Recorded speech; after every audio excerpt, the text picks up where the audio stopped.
thank you everyone for joining. I know we'll have others still kind of coming in as we get started. We'll go ahead and go through a few quick announcements and then we'll go into today's topic. Just as a reminder, this session is recorded and will be available also to anyone that if you want to refer back to it or share it with any of your colleagues that couldn't make it here today. So welcome to the Process Champion Networks for today's session in February.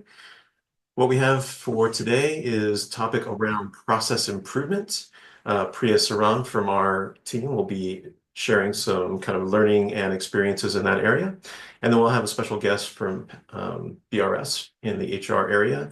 Patrick Reedy will share some experiences on a project around process improvement that was done for student hiring.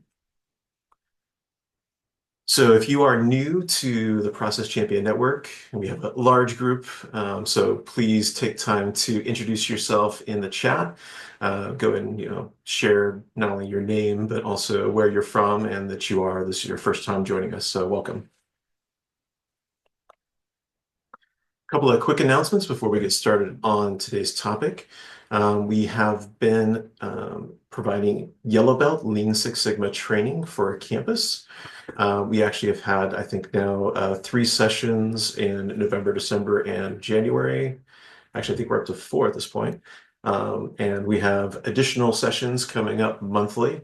I think at this point, we have sessions scheduled and filled up through April, so additional sessions are available May going forward if you're interested in getting a Lean Six Six Yellow Belt certification. Also, if you have a team or a department where you as a group want to come together and do that training together, then we can actually set up a special session for those. So if you have that need, go ahead and just contact us. There's also been an interest in those who want to go beyond the yellow belt level and go to a green belt certification. We have our first pilot group doing so in March. It is a 6-day course that's usually broken up over 2-3 days. And that is something that if you're interested, again, also you can reach out to us and let us know.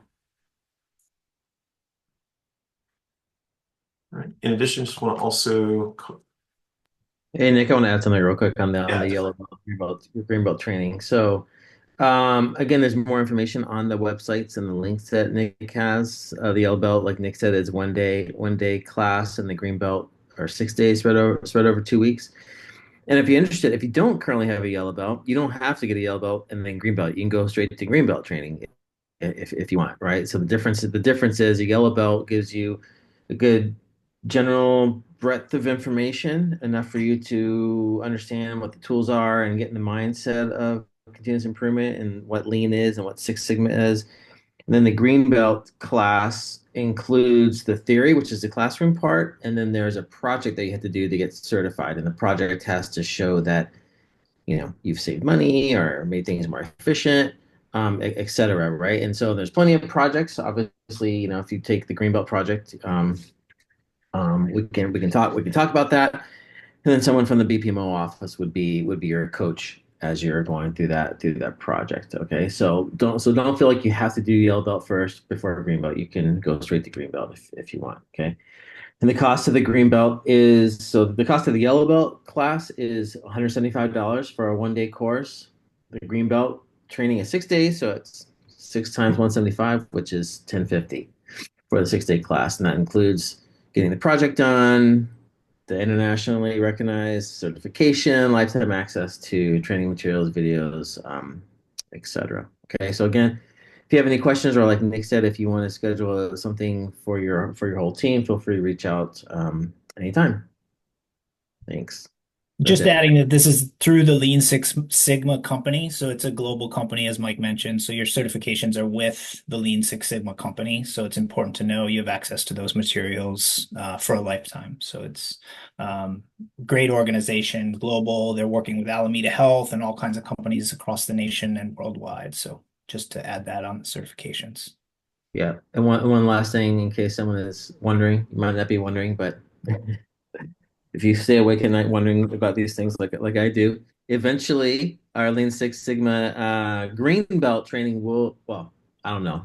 I'm hoping our plan is to eventually get the green belt training through the extension, through UC Berkeley extension, right? So those talks are just beginning, so that might not be for a while, but just so you know that eventually, hopefully, they'll be offered at the extension. So, and again, our Greenbelt training is open not just to staff, but also the faculty, students. So actually, in the March Green Belt training, there's actually going to be actually a senior, a Cal senior that's going to be joining the class, and it's also open to people outside of Berkeley as well, across the UC system. So if anyone outside that's on this call, Nathan, Christina, if you guys are interested, feel free to reach out and join us for a session.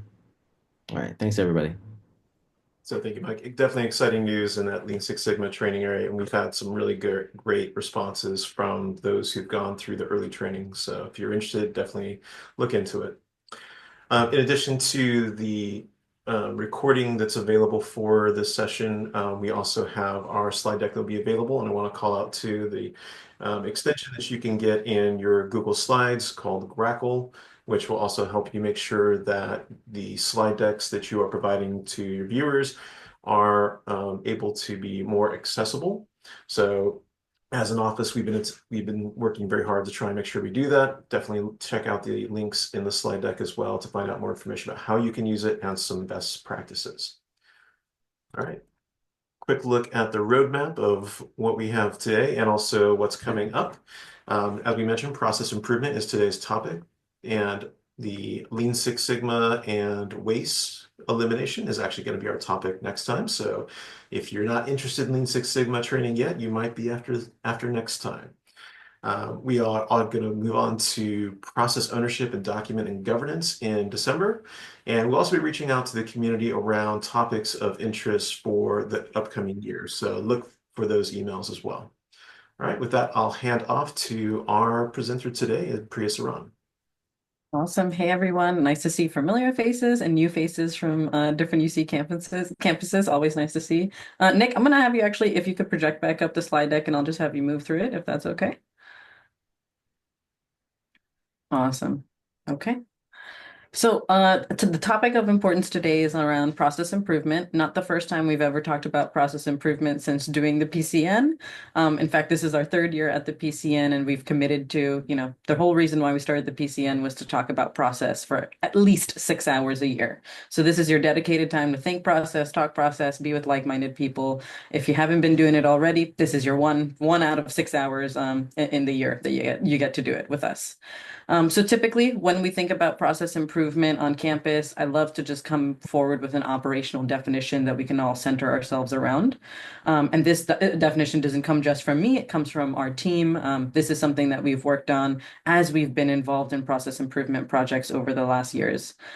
So I'll go ahead and read the definition for everyone aloud, and I encourage you to use the chat to add a little more flair of what you believe process improvement is in your world. So what is process improvement as an operational definition?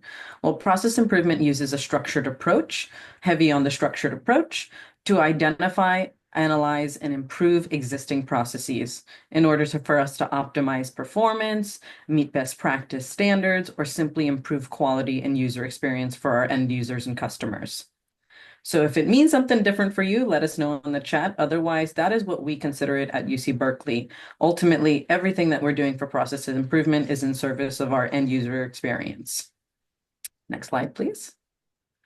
Okay, so in case that operational definition was too much and you're just used to hearing the layman's way of how we talk about process improvement, I'm going to bring back some familiar words, which are typically we hear that process improvement projects come up because people want to remove wasted effort in a process. Maybe we want to prevent some errors and rework that we're seeing in some of our administrative processes. Maybe ultimately we just want to make the work easier. We want to improve the ultimate output of our process. Reduce variation. I know on campus we have had many variations of the same process, so ultimately coming down and gaining consensus on either one or a few variations. And like I said in the last definition, satisfying those client needs. So whether it is the student or another department on campus, ultimately satisfying those needs to that client. Okay. So I did say in the definition that typically when we talk about process improvement, we are heavy on the structured approach. So that's definitely something that our team always strives to do, which ensures that we have an approach to a project, and process improvement is no different. So there are a myriad of different types of process improvement approaches and structures and methodologies that live out in the real world today. And I'm just showing you three that we typically use on our campus right now. This is what's digestible for us at UC Berkeley. So we tend to use PDCA, which is the acronym for Plan, Do, Check, Act. We also use DMAIC, which I'll get a bit more into later on in the presentation, which is representative of Lean and Six Sigma principles. And then we have overall business process management, which is ultimately the team that we are presenting from you today. We are the BPMO office on UC Berkeley campus. So all approaches, all methodologies and structures, what do they all typically share in common? That's what I'm showing on the right-hand side of the slide in the box. So first and foremost, they all start by being grounded in understanding the current state and defining a problem at hand. So there is no process improvement without understanding the problem you're improving. Generally, once you understand the problem that you want to solve, the next step with these approaches is going to be generating and implementing solutions by exposing which problem you're solving. And then ultimately, once you've generated and implemented these solutions, the structure says, let's monitor and let's test to make sure that this is in fact the improvement that we wanted to get out of our process or our project, and reinforce that change with any other necessary things that need to be put in place. So generally, all the approaches, follow these three bullet points with some variation between, depending on industry and depending on the project at hand. Okay. So I mentioned those are the three that we use, and I'm going to harp on two today that are most appropriate for our audiences since we've been working on these projects for over 10 years now. So UC Berkeley typically prioritizes two main approaches. That is the PDCA approach and the DMAIC approach. We have had other sessions in the past in our PCN where we talk about PDCA, which after this session, we'll be happy to actually link in this slide deck. So should you want to branch off and look at more PDCA information, feel free to do so. We have a whole video recording and slide deck on PDCA that goes into the ins and outs of that. And DMAIC, I will touch on here today. It's a bit more involved, but it's something that you'll see with Patrick Reedy's success story later on. Okay, so just a little bit of debunking, kind of at a layman's understanding of what's the difference between these approaches really? Why would I use PDCA versus DMAIC, or when is one needed more than the other? So I've created this kind of two-box approach for us to figure out which one really is apropos for the right timing for what you're doing. So PDCA, typically, this is like small continuous improvement cycles. These are like where we're going to find quick wins or quick ways of actually putting in solutions, implementing them, and seeing if they're doing what we needed them to happen. Each cycle tackles just one issue and one solution, so you're not bogged down in a huge project that you have to undergo. Typically, these are going to be smaller efforts for PDCA. So this is usually once you actually already know your full-blown current state process and you're just trying to make minutia changes to keep making this process incrementally better over time. Typically, this does include change management since this structure for PDCA is including your smaller team who is affecting these solutions and implementing these changes. So that is inclusive of change management, although not extensive change management. In PDCA, the fun part about PDCA is, yes, we're saying it's quick, it's easy to action on implementable solutions, but since it's so quick, it's also easy to rectify anything that may not have been the right solution. So you might have thought, hey, this was the problem, this was the solution that we wanted to put in place, but once you put the solution in place, maybe it wasn't the apropos solution after all. And so it's a quick way to follow back up and say, hey, let's check on this and let's make sure we act on the right thing to see if this was indeed the right solution or if we want to tailor back and adjust that solution to be something different. Now, the big difference between PDCA and DMAIC is typically tied to a large swath project. So this is going to feel more like you have a start and an end to a DMAIC project. So typically it's associated, like for our team, we get handed projects from the VCA or from other VCs on campus that want to embark on a big journey of process improvement. Sometimes they don't know what specific process they want to affect, but it is a project that comes up that has multiple processes below it. So What typically happens in DMAIC is we tackle multiple pain points and drive to multiple solutions. Whether we implement all those solutions depending on feasibility of resources, personnel, money, all those time, all those types of things depends on how many solutions we actually put out. But rest assured, in DMAIC, what does get exposed is the multiple pain points so that at some point they can be addressed. DMAIC projects typically take more resources, more group team members, more time, and potentially they could lead to more disruptive changes in your business. Ultimately, still under the guise of meeting those client needs at the end of your project. Typically, DMAIC, we use a good amount of data to kind of back up what we're finding in the pain points that we see. And we use that to kind of sit in the data to understand, hey, what is the right solution or what is the best thing for us to do given that the data is revealing X, Y, and Z. And then this also does include change management. In this DMAIC process. Typically, we like to do a full kind of change management synergistic project. So we have project management and change management that happen synergistically together. Our teams worked in the background of creating a synergistic phases of project and change that go together. So why I say DMAIC feels more like a project because we're thinking of it a bit more involved than just a PDCA cycle. This has a start and an end. Nick, I think I saw your hand. Yeah, just maybe a best practice that we see both in project management and when we're doing a process improvement DMAIC effort is that, scoping and making it more bite-sized means easier and more successful, and you're able to get to quicker turnaround to improvements. So definitely something you want to think about too when you're doing any improvement is to don't boil the ocean. Exactly. And you'll find if you work with us, we'll say don't boil the ocean because we can only do something that's most feasible at the time.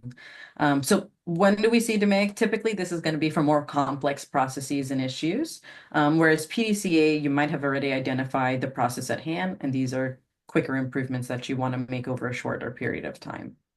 Okay, next slide. So the next slide, I'm not going to go deep involved into. This can be for your personal reading after, we have the PCN. This just goes into what each of the stage phases are for the PDCA and the DMAIC methodology. So we kind of show you here at a glance what plan, do, check, and act, what plan, do, check, and act all mean. And likewise for DMAIC. DMAIC stands for define, measure, analyze, improve, and control. So still following similar kind of methodologies, but a bit more involved on the DMAIC side. And typically we as process experts drive the DMAIC process for larger projects, but you might have somebody on your project team that is able to do this same thing for your project. Okay.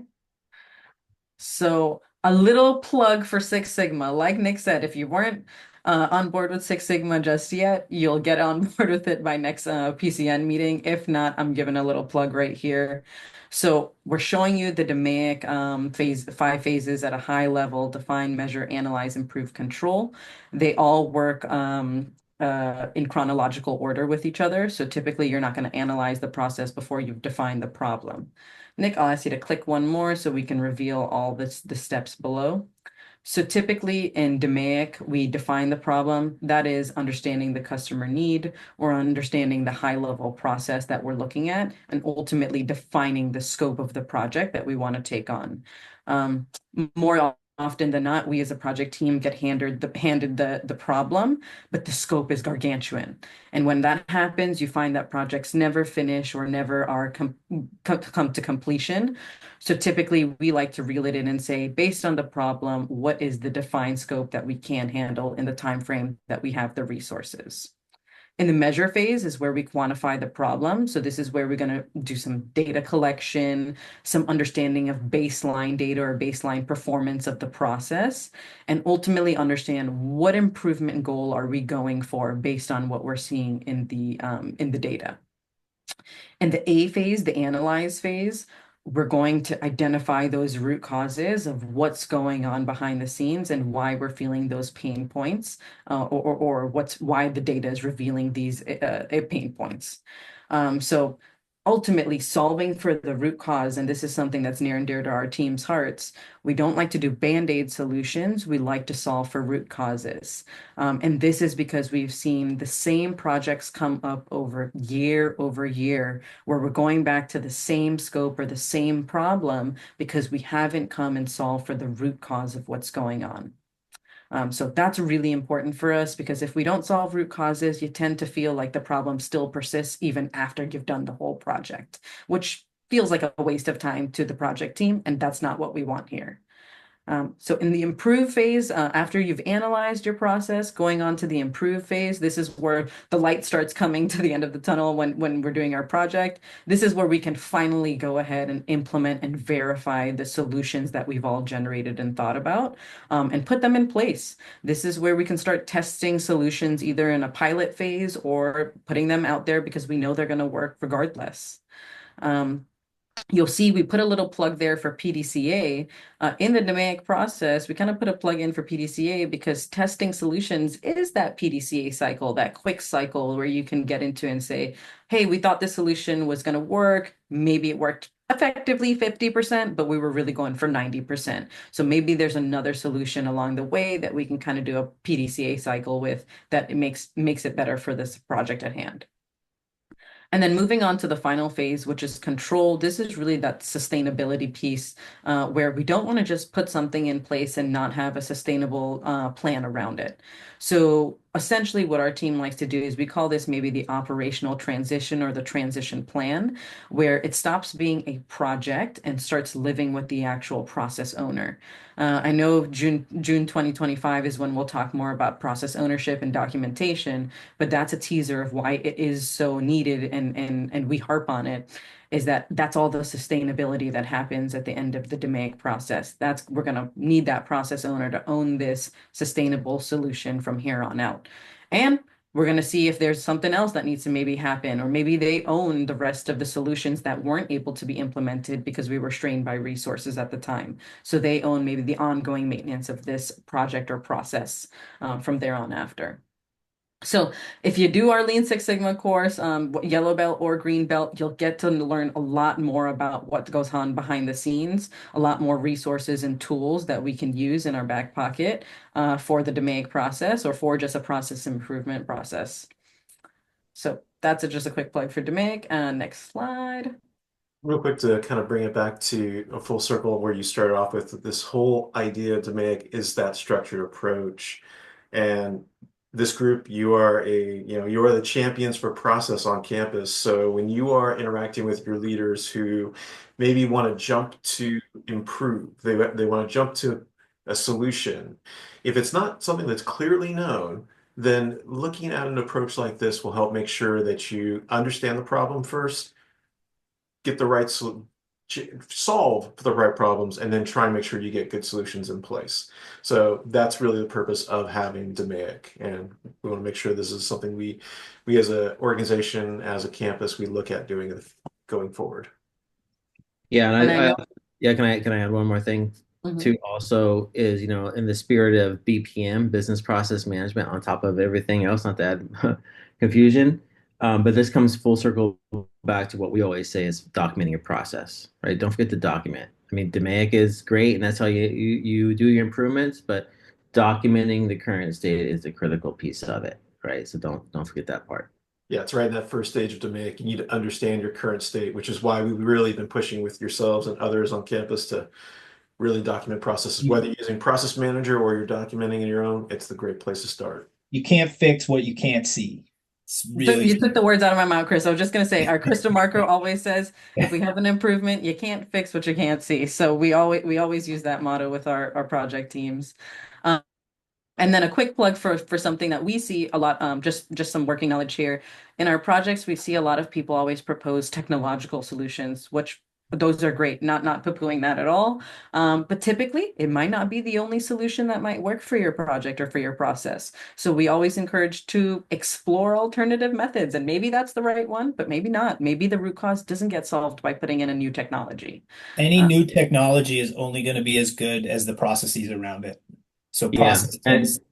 Go ahead, Mike. yeah, I was gonna say without going into a whole class and lecture on this. Best practice is don't go into a DMAIC project or any project for that matter with a solution in mind. Just understand what the problem you're trying to solve is first, right? And then work towards a solution. That's why the structured approach matters, and that's why we're talking about it today. So follow the structure. It will do you kindly, instead of, stepping on your own toes when you get to a process improvement project for yourself. So this dovetails into our story. So we have Patrick Reedy here today, who's going to share his process improvement journey with student hiring, and we're excited to have you, Patrick. So thank you so much for sharing your story with the group here. Yeah, thank you all. Happy to be here. Thanks for having me. Yeah, I mean, it was a good conversation kind of leading into what I'll talk about, because I always tell people, when I'm doing any process improvement work, don't jump to solution mode and trust the process, right? Trust the process, and work through the process the way it's intended to. That way you'll have more long-standing results, and get to the root issues. But yeah, for those that don't know me, I see a lot of familiar names on here and faces, for those that have their cameras on. But Patrick Reedy, the regional director for the Bears region as part of BRS. I took over that role in December of 2022. Um, Shortly after starting that role, I was asked to lead the student hiring improvement project that, my understanding, came about as a finding in reducing bureaucratic burden task force. Um, Essentially due to the recruitment of student assistants, seemed to be taking too long, and there was no transparent process on what this was. So, that essentially that was in essence the charge. And I thought that a good way to kind of look at this, if you can go to the next slide, Nick, this is the project charter. So this might be familiar to a lot of you. This is something that BPMO uses, and I just thought that if you follow the process, it sticks to the DMAIC, the DMAIC acronyms, and I highly recommend using it for any project that you're going to partake, especially as it relates to process improvement. And so this is our actual project charter. I didn't retouch it up just for the presentation. This is kind of how it was when we started it. And so if you can just hit the next key, I'll just kind of point out kind of the areas on the DMAIC process that relates to the project charter here around, defining what our problem is. What I was talking about before is there was no clear understanding of what the process was, or anything published that was unified across the entire campus. There was definitely a lot of process maps out there, but nothing that kind of unified what had happened. A big piece around the defining piece as well is the scope. You can clearly lay out what was in scope for this, as well as, just pointing out the first one there around, in scope is mapping the student hiring process, but it's always good to define what's the starting point and the ending point of this process, right? And so that way you're not getting some sort of scope creep coming into it. If you hit next, Nick, and one more time. So measure the objectives in here, really measure out what it is we were trying to do, which is understanding the processing time, the wait time, and lead time. To me, I'm a big lean process improvement kind of junkie, if you will, and I like to understand, processing time for those, is in a perfect world to get a perfect document for the task that you're supposed to do. How long does it take to do that, right? So maybe it's 5 minutes, but maybe the wait time is, 5 days before you can get to that, right? So that's your wait time, and then the lead time is the wait time and processing time added up. And so I think it's important to kind of understand where we were at, and then you can kind of set that that improvement goal for yourself as part of the measuring piece. If you can hit it again, Nick, one more time. So on here as well, right through our milestones, these are very high level milestones, but to me, it's kind of, when you look at analyze, it's, well, identify what those pain points are in the process. Are they able to be optimized? Or better yet, can they be completely removed from the process? So the way that we look at something, if it can be removed, is simply looking at the step in the process and asking, is this step related to a policy, a law, legislation?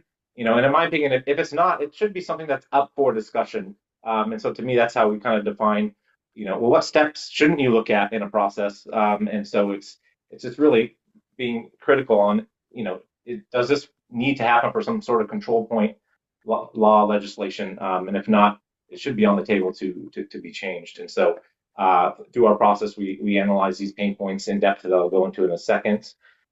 Can Nick hit it again one more time? Awesome.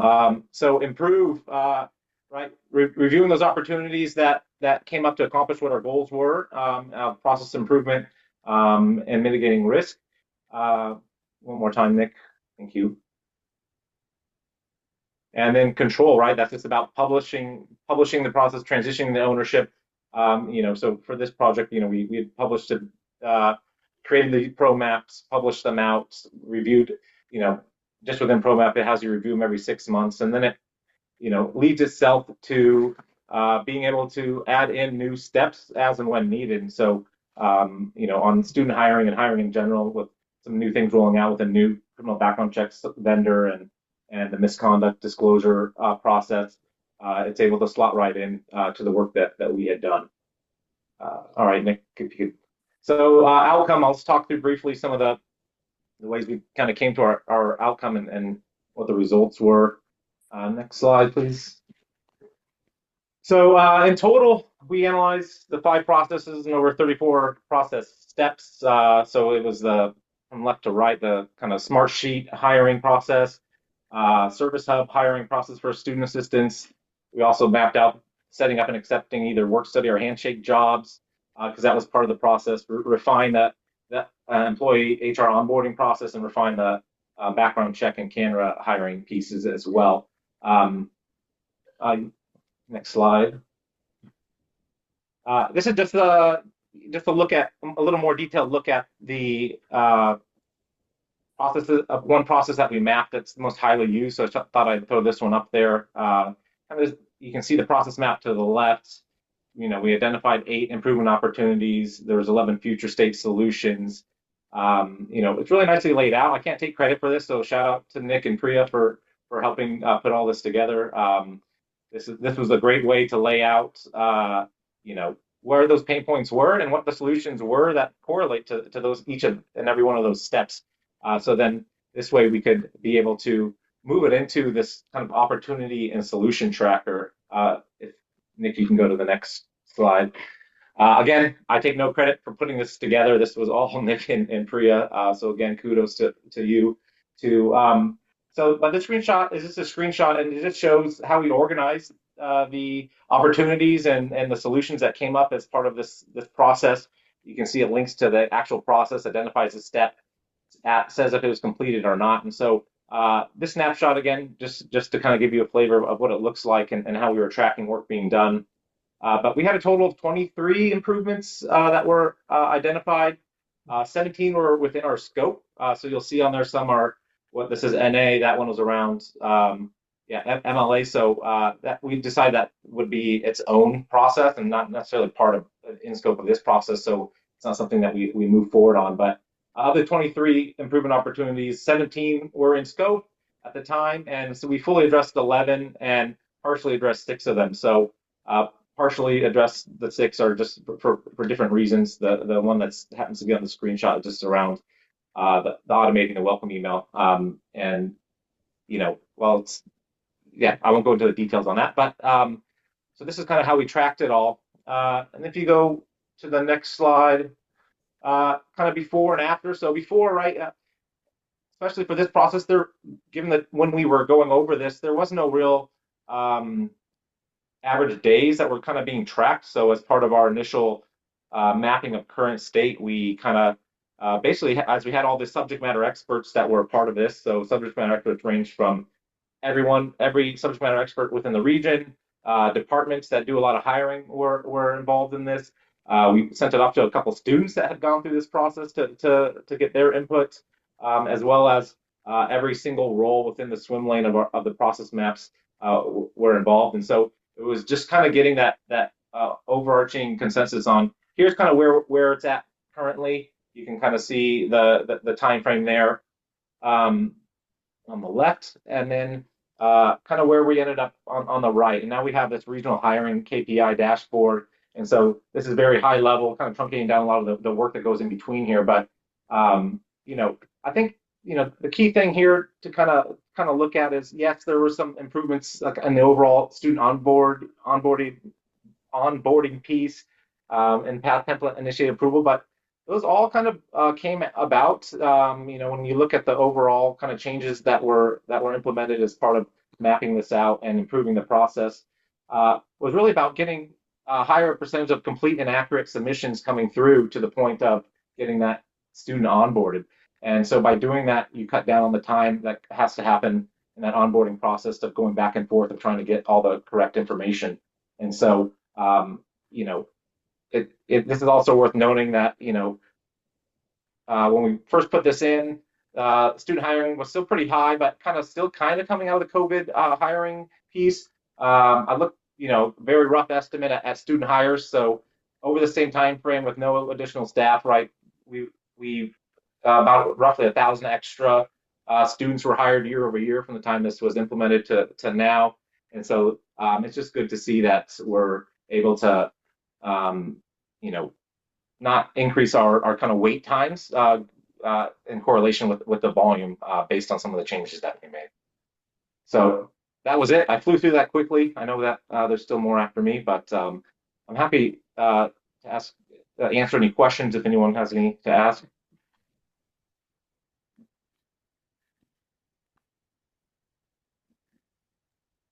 As Patrick, always, as always, we want to definitely open up to the community to ask questions both about the topic and presentation that Patrick shared, and you can share your own experiences with process improvement, both challenges and successes. So feel free to chime in. yeah, Patrick, I just want to say thanks again for presenting this. This is really great. This is a great Greenbelt project.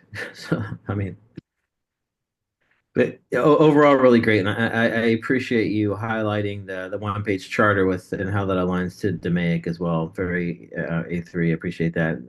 This is really great stuff, and I know that they've been looking for stories from the busting bureaucracy standpoint of successes, and I think this is a great example of how taking the time and having the right people in the room can start to make a difference around campus. So thank you Yeah. very much for sharing. Yeah. And it did take a long time. I think that is fine. There were some things that came up that we had to pause in between when we started it and when it finally finished, like 9 months later. But that definitely put a big pause in the work on to why we had to pause it for a little bit. But that's the beauty of sticking to the process and trusting the process and picking up a process where you left it off, so that you can kind of get to that end point and be able to finish off the improvements that you want to see. So anyone who has questions, feel free to unmute or drop questions in the chat.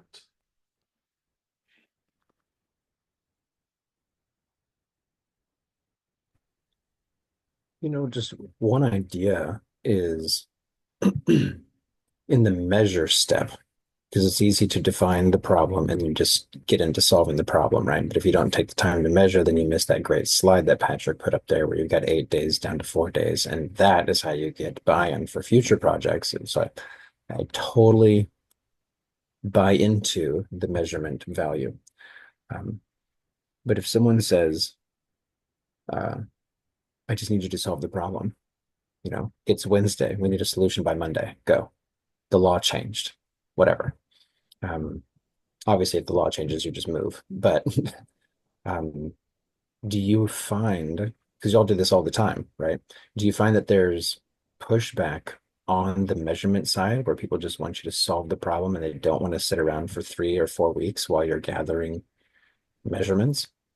I can answer that and take that if I would argue, depending on when you're handed a solution, that DMAIC might not be the right solution. You would run, I think, in that case, more of a project that was a project management kind of project, a little bit different. You might run a build, plan, and close kind of phase alongside some change management because it's a law change, say, or a directive from UCOP. I would argue you really would challenge when to use DMAIC in this case. DMAIC really says, and the classes will help, if the solution is defined, it's not a DMAIC. Don't use DMAIC. So I think that would help be a gateway to really think about. Yeah. And I think the other challenge I would also argue, and then I'd open up to the group, is you're all here because you care about this, but there's a lot of pockets that don't understand Patrick's kind of mantra of, known solution, jumping to solutions. I mean, I think we've all experienced all over whatever organization, higher education, whatever you're in, people jump to solutions all the time. And so I just this culture and this group and part of sharing this knowledge of what that really means and how to do it fast and effectively is super, super important to not jump to solutions. So my initial response would be challenge using DMAIC and run a PMP based project with some change management instead. But I'm curious what others think here. DMAIC doesn't fit for everything, right? This is specific process improvement. But in your case, Nathan, if I understand your example, law changes, directives. Now, that doesn't mean you can't create a new process and then run some process improvement on it, but there's a whole nother body of work that's not here, which isn't DMAIC. It's actually called DMADV, and it's a slightly different thing when you're creating a process from the first time. So That makes sense. It And I also think I does was speak to, conflating. go Oh, ahead. go ahead, Nick. Sorry. I was going to say to the other part of your question, not just the scenario you mentioned with kind of directive of law or regulation change where you have to move right to it. You kind of spoke to the challenge of, getting the data if you were doing a process improvement kind of effort. And, a lot of the work that we do, you may have data that's there, whether it's, in some type of ticketing system or something that's there. And in some cases, when you don't have that, and you're looking at defining and understanding the problem, do some type of intake sampling so that you have a baseline of something. The staff who's doing the work, they're going to be doing that process, that work while you're trying to figure out your solutions. So you can add in some type of, checkbox ticketing type of thing to capture some data. And then when you do implement a change, you have something then to go back to, and you can run the data again to see whether it's that kind of sampling again, and you can see if your change made a positive or you didn't. Maybe you made a change that didn't help, maybe it made it worse. But if you don't do that, it's really going to be a hard thing to be able to show the impact and also to know that you solved the problem that you tried to. Thanks very much. All right, any other questions for the topic or for our presenter today?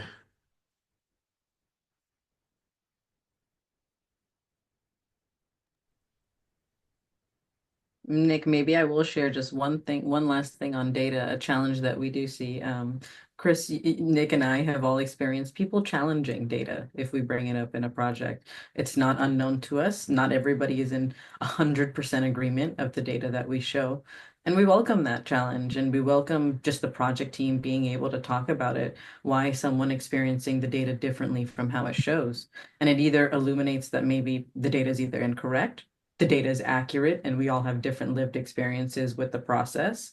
And all that helps us gain consensus of what do we ultimately want to do to improve or solve this process based on what we're all feeling and seeing and exposing as the pain points. So yeah, we know data is great, but it's not the end all be all. It's a conversation starter that ultimately gets us to the rest of the phases in DMAIC. Yeah, and I'll just add to just along those lines. When my experience with creating a new process where there maybe is no measurements yet on processing time or lead time, wait times, things like that, is that sometimes these subject matter experts maybe don't want to say, oh, well, it takes me 5 days to get to it. So just create that environment of, hey, we need to know exactly what's going on so that we can get to the right solution. And so, be as forthright as you can about well, how long does it take you to get to that? And because, depending on where that step is in the process, there may be down or upstream things that can happen that can improve that wait time for them. It's not really a reflection of the work that they're doing.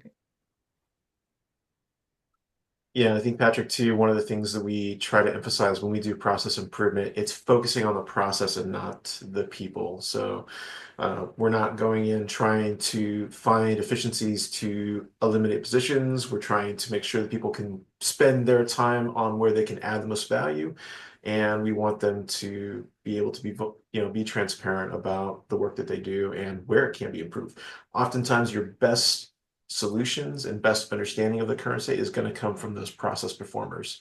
So making sure they're comfortable and understand that is really key to process improvement. And it's a delicate balance, right? As Patrick and Nick are both alluding to, with a change and people first approach, it allows people to be vulnerable and feel like that's okay. That's not easy all the time. So just know that data can be really threatening to people even when you don't intend to. And it's creating this environment of people first is really important. And it's also not easy. And I'm sure you can all feel that. And we are never pointing and using data to say you are wrong, right? Entering a process improvement initiative needs to have the space to be vulnerable. And it's really important when you're in that room that that tone is set at the beginning. And that allows people to feel comfortable to share exactly what Patrick's saying, or an expert that's in here that's been doing this job for 30 years and it's always taken them, 3 months to do a hiring.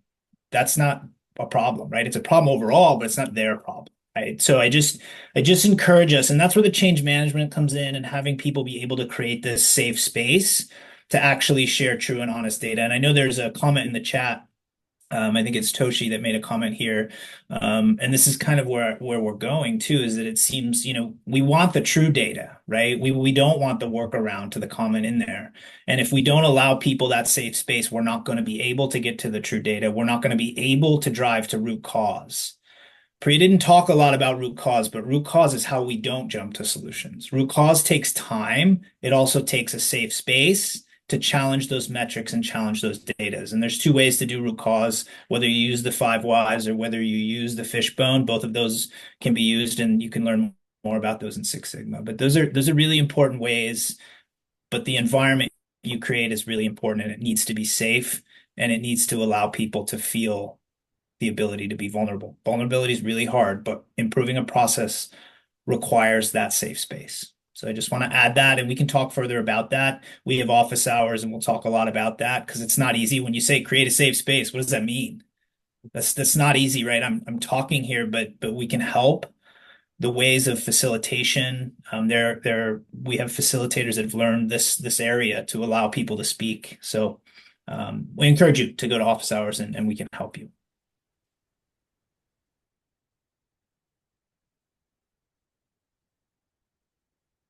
So as always, we want to thank everyone for participating here in the Process Champion Network. We know that if we're going to make changes here on campus, it's going to take all of us coming together and doing that work in our departments. Just a reminder, upcoming, we have the the April session, which will be focused on the lean portion of the Lean Six Sigma Yellow Belt training that you might get, or if you do the Green Belt, and focusing on that waste elimination. Again, trying to make sure that our staff are spending their time on the things that are of value to the campus and to our clients and customers, the people that we serve through our processes. So that's going to be focus of our next session. We hope all of you will be there. And also, as a reminder, these sessions are available both in the slides and recordings. So make sure to point those to or share them with anyone who wasn't able to be here today and has a interest for process on campus. As Chris mentioned, we do have the ongoing every week office hours, so you can find that information on our BPMO website. You can drop in on the office hours. There's also Zoom appointments available, and you can also reach out to us for any training or support you need around process, including getting access to Process Manager, our online repository tool for documenting process. So thank you once again.